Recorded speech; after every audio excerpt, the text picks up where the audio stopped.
Hi guys, இன்றைக்கி வந்து disease and infancy of சைல்டுஹுட்டில் லெசனில் இருந்து சிஸ்டிக் ஃபைப்ரோசிஸ் பற்றி பார்ப்போம். சிஸ்டிக் ஃபைப்ரோசிஸ் இன்னொரு பேர் வந்து மியூக்கோ வெசைக்கோடோசிஸ். நேம்லேருந்தே நம்ம சொல்லலாம். மியூக்கோனா மியூக்கஸ் சொல்கிறாங்க, வெசைக்கோ அப்படின்னு சொல்லும்போது ஒரு திக் செக்ரீஷன் அப்படின்னு சொல்கிறாங்க. ஓசிஸ்னால் டைப் ஆஃப் கண்டிஷன். இங்கே வந்து மியூக்கஸ் வந்து திக் ஆகுது. அது எப்படின்னு நம்ம வந்து பார்ப்போம். சிஸ்டிக் ஃபைப்ரோசிஸ் வந்து ஒரு ஆட்டோசோமல் ரிசெசிவ் டிஸார்டர். இதில் என்ன ஜீன் வந்து அஃபெக்ட் ஆகும்னா சிஎஃப்டிஆர் ஜீன். இந்த சிஎஃப்டிஆர் ஜீன் எங்கே இருக்குன்னா long arm of the 7th குரோமோசோமில் 31.2 ரீஜியனில் இருக்குது. இது வந்து எதுக்கு கோட் பண்ணுன்னா சைக்ளிக் ஏஎம்பி சேனல்ஸ்க்கு வந்து சைக்ளிக் ஏஎம்பி குளோரைட் சேனல்ஸ்க்கு வந்து கோட் பண்ணும். எக்ஸோக்ரைன் கிளாண்டில் லொக்கேட் ஆகிருக்கு. இந்த சைக்ளிக் ஏஎம்பி வந்து எப்படி ஆக்டிவேட் பண்ணுன்னா, இப்போ வந்து ஒரு அகனிஸ்ட் அசிட்டல் கோலன் வந்து சிஎஃப்டிஆரில் வந்து பைண்ட் ஆகிட்டானே என்ன ஆகும்னா உனக்கு சைக்ளிக் ஏஎம்பி அதிகமாகும். சைக்ளிக் ஏஎம்பி அதிகமாகிறதுனால ப்ரோட்டீன் கைனேஸ் ஏவை வந்து ஆக்டிவேட் பண்ணும். இந்த ப்ரோட்டீன் கைனேஸ் ஏ வந்து ஆர் டொமைனை வந்து பாஸ்பாரிலேட் பண்ணும். இது எல்லாமே வந்து சிஎஃப்டிஆரில் இருக்கிறது தான். ஆர் டொமைனை வந்து பாஸ்பாரிலேட் பண்ணும். இப்படி பண்ணுறதுனால இந்த ஏடிபி வந்து நியூக்ளியோடைட் பைண்டிங் டொமைனில் வந்து பைண்ட் ஆகும். இப்படி பைண்ட் ஆகிறதுனால உனக்கு வந்து hydrolysis of nucleotide binding domain வந்து ஹைட்ரோலைஸ் ஆகும். இந்த ஹைட்ரோலைசிஸ் நடக்கிறதுனால தான் உனக்கு opening and closing of calcium channel வந்து நடக்குது. ஓகேவா? இந்த சிஸ்டிக் ஃபைப்ரோசிஸில் உனக்கு என்னென்ன ஆர்கன்ஸ்லாம் அஃபெக்ட் ஆகும்னா lungs, pancreas, sinus, hepatobiliary system, intestine and sweat gland.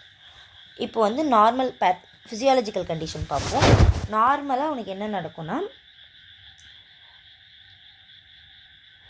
இந்த சிஎஃப்டிஆர் சேனல் வந்து குளோரைடை வந்து வெளியே புஷ் பண்ணும். இப்படி அதுக்கப்புறம் எபிதீலியல் சோடியம் சேனலை ஆக்டிவேட் பண்ணும். குளோரைடு வெளியே வரும்போது உனக்கு சோடியமும் வெளியே வரும். சோடியம் வெளியே வந்துச்சுன்னா அது கூடயே வாட்டரும் பின்னாடி வரும். Normal physiology. ஸோ உனக்கு வந்து குளோரைடு வந்து புஷ்ட் அவுட் ஆஃப் த செல்லேருந்து வெளியே வந்து குளோரின் போயிட்டு கிளாண்டுக்குள்ளே போயிட்டு போகும். ஓகேவா? இதுதான் நார்மல் ஃபிசியாலஜிக்கல் கண்டிஷனில். அதுக்கப்புறம் இந்த CFTR channel is also proved that it directly and indirectly regulate பைகார்பனேட்ஸும் வெளியே போகும். இதுக்கு எக்ஸாக்ட் ஆப்போசிட் வந்து ஒரே ஒரு எக்ஸப்ஷன் இருக்குது. அது வந்து ஸ்வெட் கிளாண்ட்ஸில் உனக்கு வந்து குளோரின் வந்து இன்சைட் த செல் வரும். ஸோ தட் உனக்கு வந்து சோடியமும் வாட்டரும் வந்து இன்சைட் த செல்லே வந்து எப்போவுமே இருக்கும் ஸ்வெட் கிளாண்ட்ஸில்.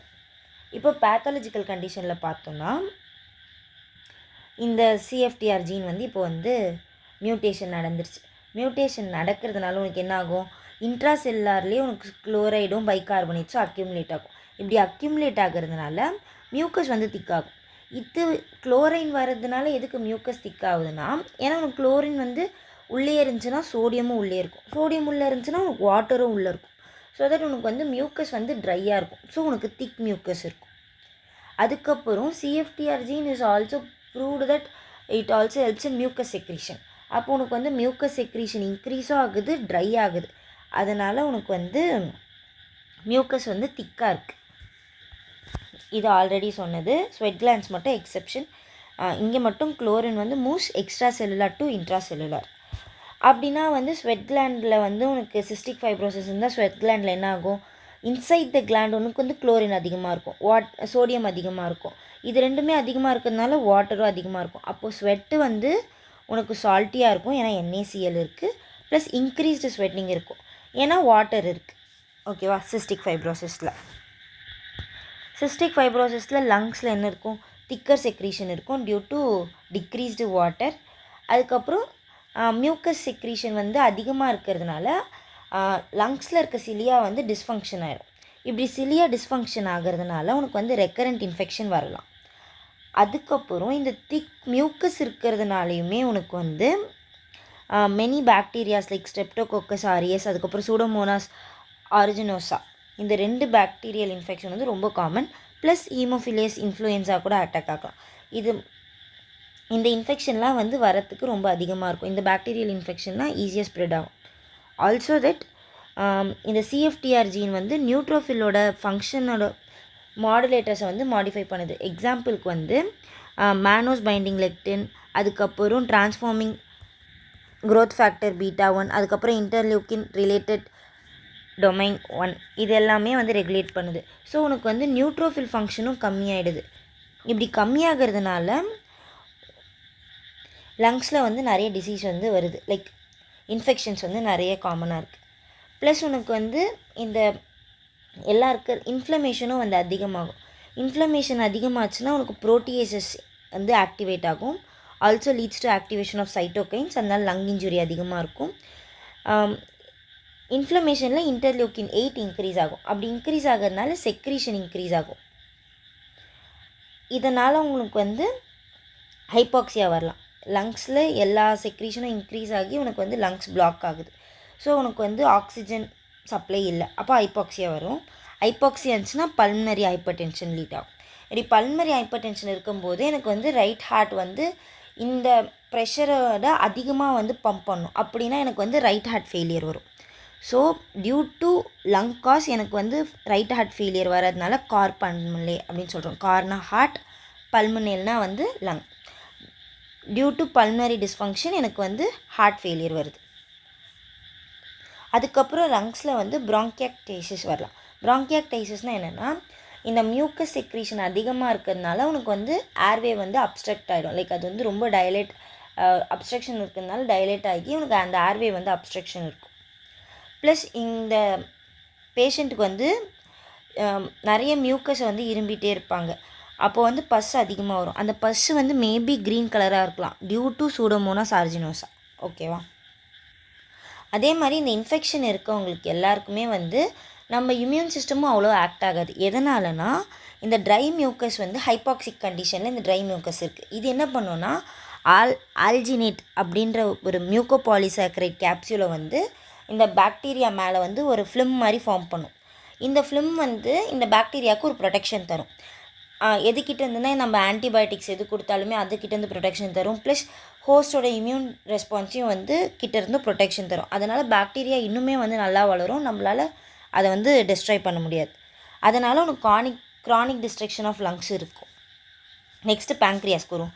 பேங்க்ரியாஸில் உனக்கு வந்து இதே மாதிரி குளோரின் வந்து வரல, அதனால் வாட்டர் வந்து வரல. அப்போது வந்து திக் செக்ரீஷன் இருக்குது. அப்படி திக் செக்ரீஷன் இருக்கிறதுனால பேங்க்ரியாட்டிக் ட்ரக் வந்து அப்ஸ்ட்ரக்ட் ஆகிடுது. இப்படி அப்ஸ்ட்ரக்ட் ஆகிடுச்சுன்னா உனக்கு பேங்க்ரியாட்டிக் என்சைம்ஸ்லாம் உள்ளேயே அந்த பேங்க்ரியாஸ்குள்ளேயே ஆக்டிவேட் ஆகலாம்.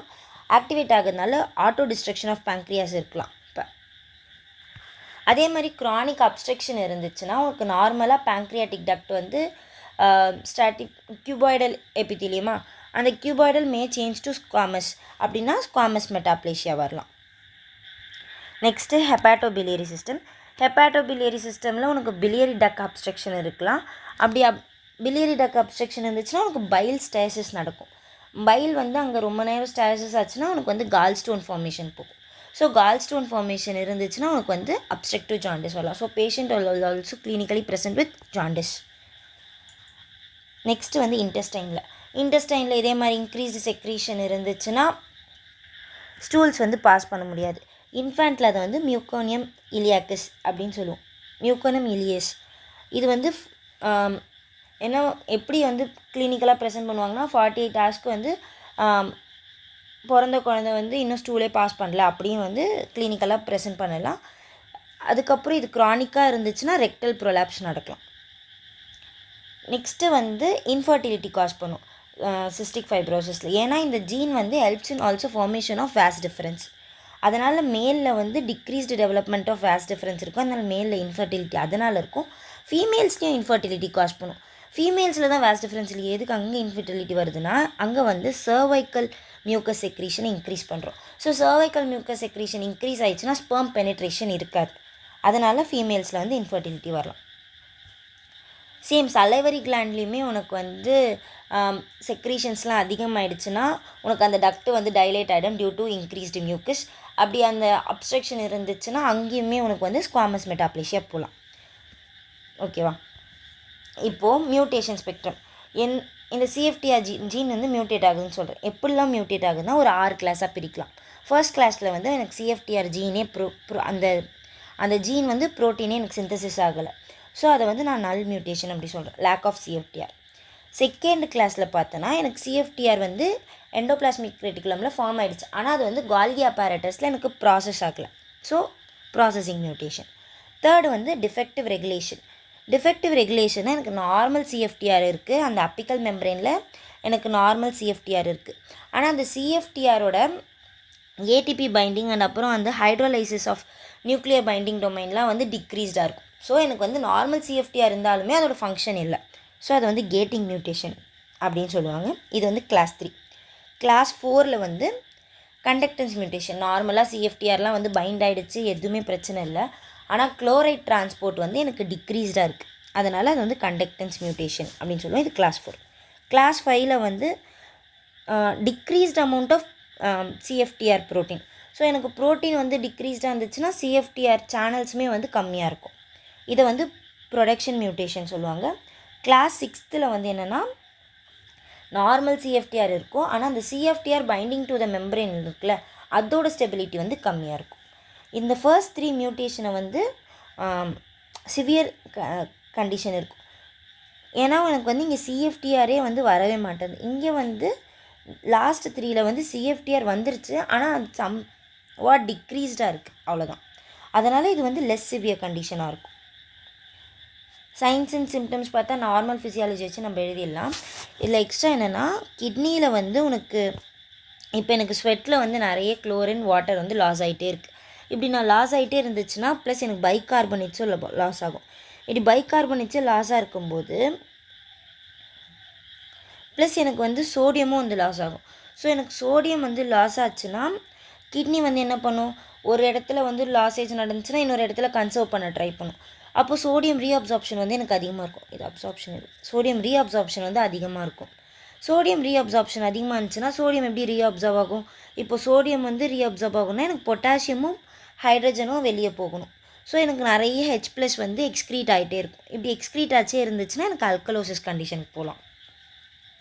ஸோ ரெஸ்பிரேட்டரியில் வந்து இன்க்ரீஸ்டு இன்ஃபெக்ஷன் இருக்கும், காஃபிங் இருக்கும். காஃபிங்கில் பஸ் அதிகமாக இருக்கும். பஸ் வந்து மேபி க்ரீன் கலராக இருக்கலாம் due to that Pseudomonas aeruginosa. Next wheezing இருக்கலாம், டிஸ்டர்ப்டு ஸ்லீப் இருக்கும், ஹீமோப்டைசிஸ் டிஸ்னியா இருக்கும். ஹீமோப்டைசிஸ்னால் வந்து பிளட்டில் காஃபில் வந்து பிளட் இருக்கலாம். நெக்ஸ்ட்டு ஜிஐ காசஸ் பார்த்திங்கன்னா லிப்பிட் மால் அப்சார்ப்ஷன் இருக்கலாம். ஏன்னா வந்து பேங்க்ரியாட்டிக் என்சைம்ஸ் தான் வந்து லிப்பிடு ப்ரோட்டீன்லாம் வந்து மெட்டபலைஸ் பண்ண ஹெல்ப் பண்ணும். ஸோ லிப்பிட் மால் அப்சார்ப்ஷன் இருக்கலாம். ஸோ அந்த லிப்பிட் எல்லாமே வந்து ஸ்டூல்ஸில் பாஸ் ஆகி எனக்கு க்ரீசி ஸ்டூல் வரும். அது வந்து ஸ்டேட்டோரியா கண்டிஷன். நெக்ஸ்ட்டு வந்து லிப்பிட் மால் அப்சார்ப்ஷன் இருக்கிறதுனால எனக்கு லிப்பிட் சாலுபிள் விட்டமின்ஸ் எல்லாமே வந்து கம்மியாகும். விட்டமின் ADEK அப்புறம் விட்டமின் B12 வந்து கம்மியாகும். இப்போ இந்த விட்டமின் B12 கம்மியாகிறதுனால எனக்கு அனீமியா வரலாம். ப்ரோட்டீன் ஓட மெட்டபாலிசமும் வந்து எனக்கு பேங்க்ரியாட்டிக் என்சைம் தேவை. ஸோ ஹைப்போப்ரோட்டீனிமியா இருக்கலாம். ஹைப்போப்ரோட்டீனிமியா இருந்துச்சுன்னா எடிமா காஸ் பண்ணும் டியூ டு டிக்ரீஸ்ட் ஆல்புமின். அதுக்கப்புறம் டிஸ்டென்ஷன் ஆஃப் அப்டமன் இருக்கலாம் due to obstruction of stool. அதான் மைக்கோனியம் இலியஸ் அப்படின்னு சொன்னேன். நெக்ஸ்ட்டு அதர் காசஸ்லாம் பார்த்தா சால்ட்டி ஸ்வெட் இருக்கலாம். இந்த சால்ட்டி ஸ்வெட் இருக்கிறதுனால இந்த சோடியம் குளோரைட் கிறிஸ்டல்ஸ் வந்து ஸ்கின்னில் வந்து டெபாசிட் ஆகலாம். சால்ட் கிறிஸ்டல் ஸ்கின்னில் டெபாசிட் ஆகும். அப்புறம் எக்ஸசிவ் ஸ்வெட்டிங் இருக்கிறதுனால டீஹைட்ரேஷன் போகலாம். இப்போது டயக்னோசிஸ் பார்த்தா நியூ பார்ன் ஸ்க்ரீனிங் தான் வந்து மேஜரான டயக்னோசிஸ். எப்படி பண்ணுவாங்கன்னா ஹீலில் வந்து ஒரு ப்ரிக் போட்டு இம்யூனோ ரியாக்டிவ் ட்ரிப்சினோஜன் இருக்கா அப்படின்னு பார்ப்பாங்க. இம்யூனோ ரியாக்டிவ் ட்ரிப்சினோஜன் நான் என்ன சொன்னேன்னா பேங்க்ரியாட்டிக் என்சைம் வந்து பேங்க்ரியாஸ்லேயே ஆக்டிவேட் ஆகிடும் டியூ டு அப்ஸ்ட்ரக்ஷன் இருக்குன்னு சொன்னேன்ல. ஸோ அந்த பேங்க்ரியாஸ்லேயே ஆக்டிவேட் ஆகும்போது எனக்கு இம்யூனோ ரியாக்டிவ் ட்ரிப்சினோஜன் வந்து பிளட்டில் வந்து அதிகமாக இருக்கும். நெக்ஸ்ட்டு வந்து ஸ்வெட் டெஸ்ட்டில் வந்து 48 hours ஆஃப்டர் பர்த் வந்து இது செக் பண்ணுவாங்க. இதில் வந்து ஸ்வெட் வரலன்னா பைலோகார்பைன் வந்து கொடுப்பாங்க. பைலோகார்பைன் கொடுத்துட்ட பிறகு அந்த நியூனேட்ஸ்க்கு வந்து லெஸ் தென் 30 mmol/L ஸ்வெட் இருந்துச்சுன்னா அது நார்மல் கண்டிஷன்.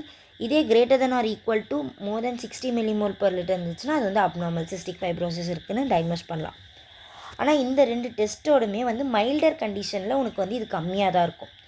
லைக் இந்த கிளாஸ் 3, 4, 5லலாம் உனக்கு வந்து 4, 5, 6லலாம் இந்த 2 டெஸ்ட்டு வந்து மேபி ஃபால்ஸ் நெகட்டிவ் தரலாம். அதனால் ஜெனட்டிக்ஸ் டெஸ்ட் தான் வந்து கோல்ட் ஸ்டாண்டர்டாக இருக்கும். ட்ரீட்மெண்ட் பார்த்தோன்னா இதுக்கு இன்னுமே வந்து ட்ரீட்மெண்ட் வந்து கரெக்டாக கண்டுபிடிக்கல. ஆனால் வந்து இது 3 டைப்ஸாக வந்து நம்ம ட்ரீட் பண்ண ட்ரை பண்ணிகிட்ருக்காங்க. எப்படின்னா பொட்டென்ஷியேட்டர் என்ன பண்ணோன்னா இந்த சிஎஃப்டிஆர் ஜீனை இந்த கேட்டை வந்து எப்போவுமே க்ளோஸாக இல்லாமல் ஓப்பன்லேயே வச்சுக்க ட்ரை பண்ணும்.